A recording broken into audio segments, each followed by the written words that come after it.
considering that Satan was chased out of heaven, common sense ought to dictate that this fallen archangel should be the last person to advise humans on how to make their way to heaven.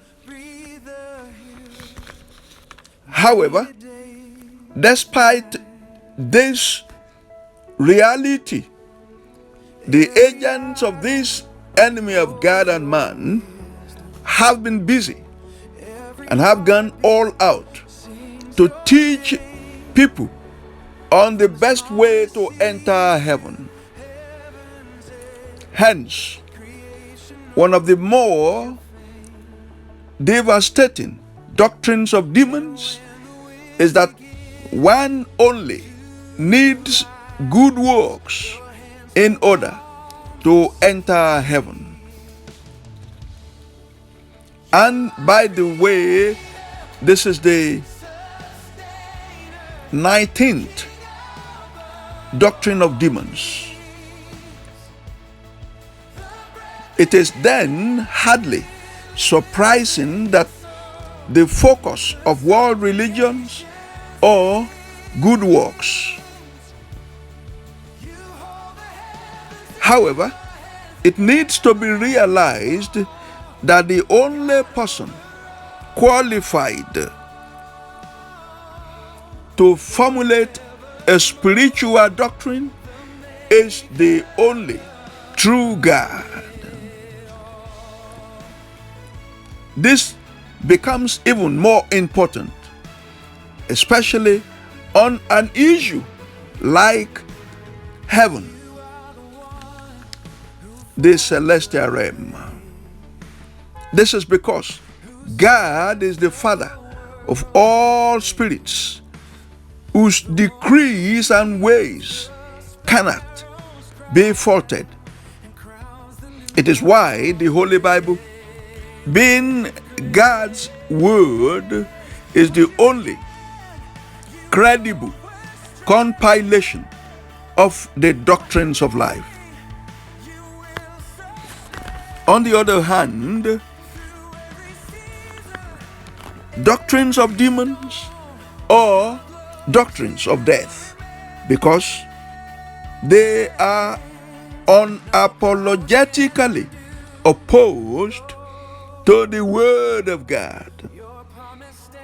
What humans, therefore, need to accept is that it is only God who is qualified to devise a way back to Himself and to heaven.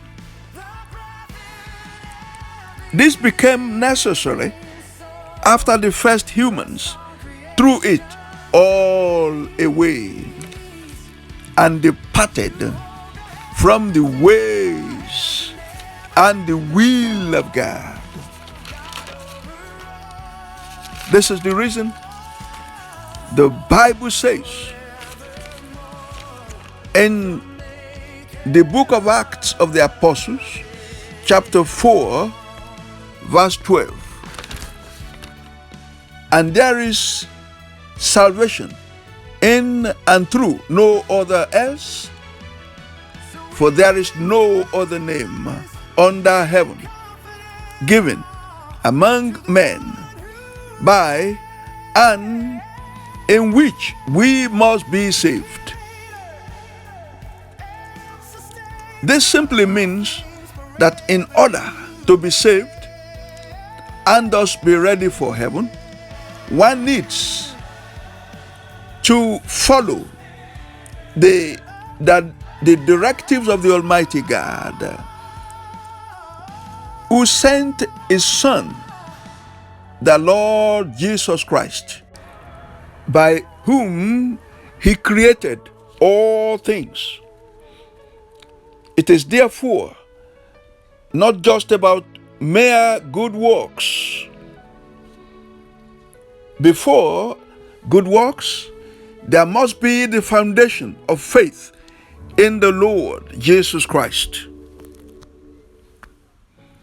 It is why the book of 1 Corinthians chapter 3 verse 11 therefore states, "For no other foundation can anyone lay than that is already laid, which is Jesus Christ." That is the Messiah, the anointed one. Good works without Christ or a deception, they are not enough before God, because they amount to mere goodness of the flesh. The worship of angels is a topic that has been around for so long.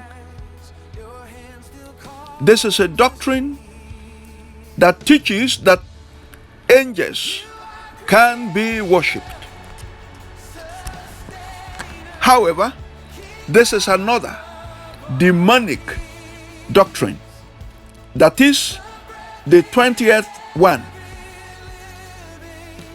Do you know that there are reasons why angels are not meant to be worshipped? In the first place, angels are mere creatures, just like all other creatures. Creatures are not meant to be worshipped. They themselves were created to worship the Creator. The only being or person worthy of worship is the Creator. That is the Almighty God. For your information, therefore, there are actually 4 reasons why angels must not be worshipped.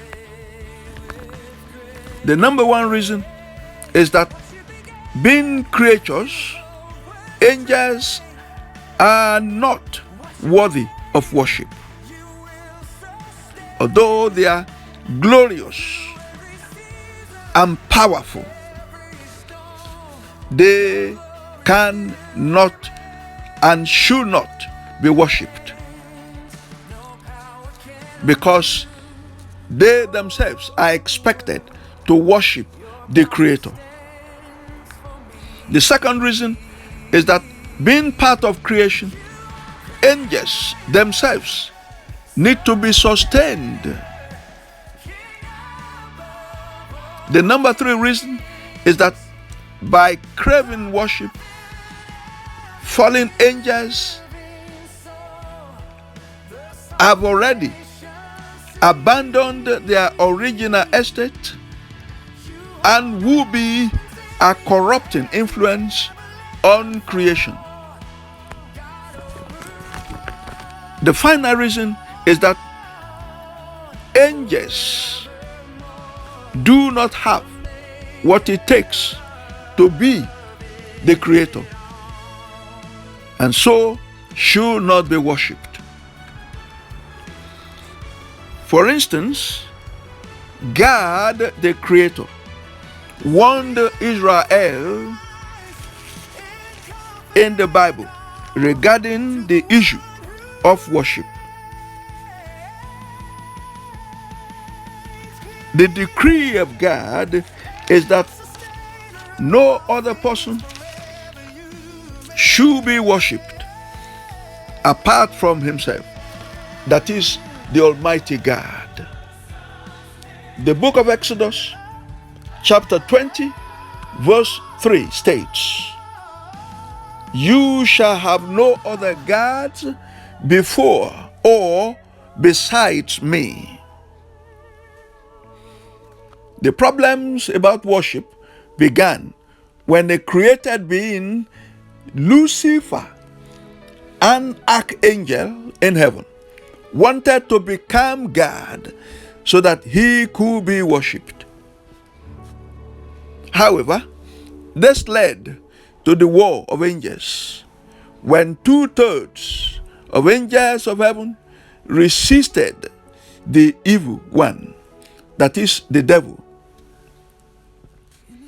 Lucifer, who became Satan, and his angels were subsequently ejected from the celestial realm. From that time on, these fallen angels became the protagonists of the worship of other gods rather than the only true God. They had constituted themselves into false gods who craved worship at every turn. And this simply explains why there are 10,000 religions in the world as at today. Only the only true God must be worshipped, because He sustains all creation, He judges all creation, He rules over all creation. My friends, my brothers and sisters, and followers of this channel, we bless the name of the Lord for coming again to enjoy this series that is part 9. And we believe you have been blessed. Please make sure you tune in to the next part, which will be part 10. They are all, that is, all the parts are prepared for your edification. Please do not forget to like, to share, to comment, and to subscribe to the channel. God, in His might, will continue to lead you and guide you and empower you for excellence. I will see you in the next video. God bless you abundantly.